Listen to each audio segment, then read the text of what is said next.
This is Democracy Now!, democracynow.org, The War and Peace Report. I'm Amy Goodman.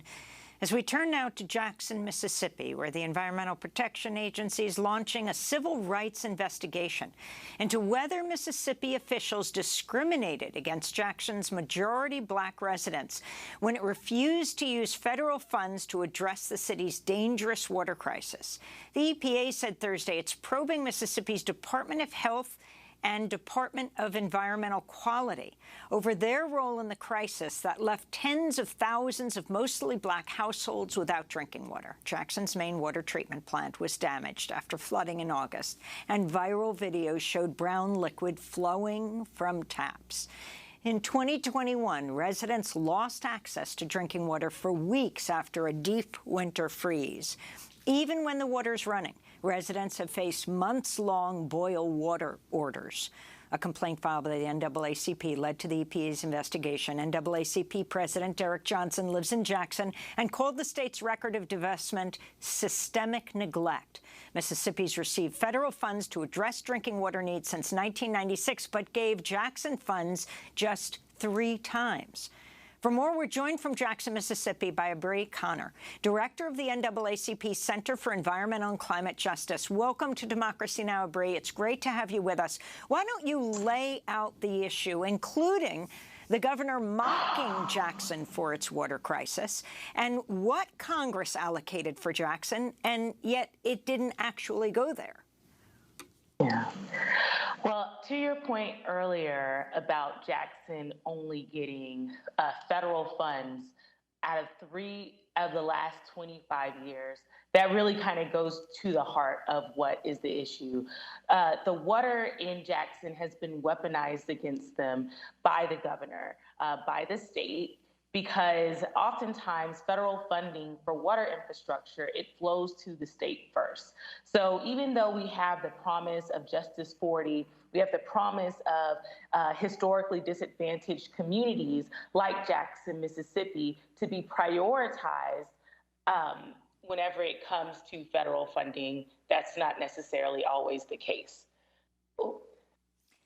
So last month, Mississippi Governor Tate Reeves came under criticism for disparaging his own capital city, Jackson. This is Reeves speaking during the groundbreaking ceremony for Jones Capital LLC headquarters. I've got to tell you, it is a great day to be in Hattiesburg. It's also, as always, a great day to not be in Jackson. Always a great day to not be in Jackson. Jackson is overwhelmingly African-American, over 80% of the city. Abree, talk about this. Yes.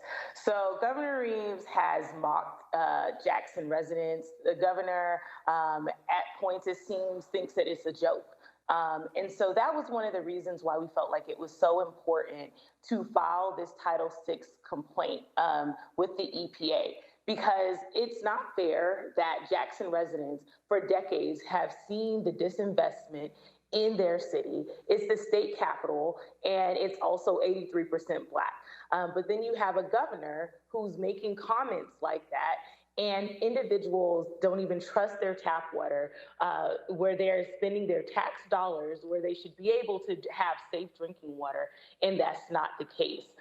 But this Title VI complaint really demonstrates that we're not going to sit aside and allow for someone who is in an elected position in the state to be able to allocate federal funds to places like Jackson to get away with discriminating against a large Black city. But this is something that Governor Reeves has been doing for a while. Even in his previous positions, like lieutenant governor, when he was treasurer, he utilized those positions to try to harm Jackson residents. And so this has been a long time coming. You've had a number of Black mayors who have asked the governor, who have asked the state for funding to fix the water infrastructure issues in Jackson, Mississippi.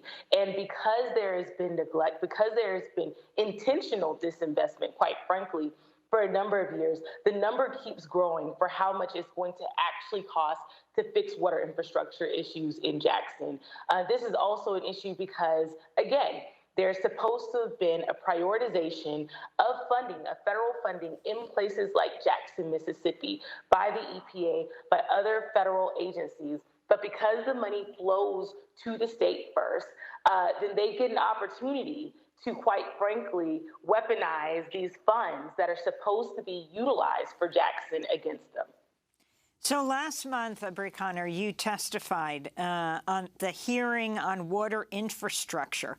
In your prepared remarks, you said the effect of climate change on Black people has finally come into national focus because Black people experience the most horrific impacts from historic disinvestment in communities. Can you elaborate on this?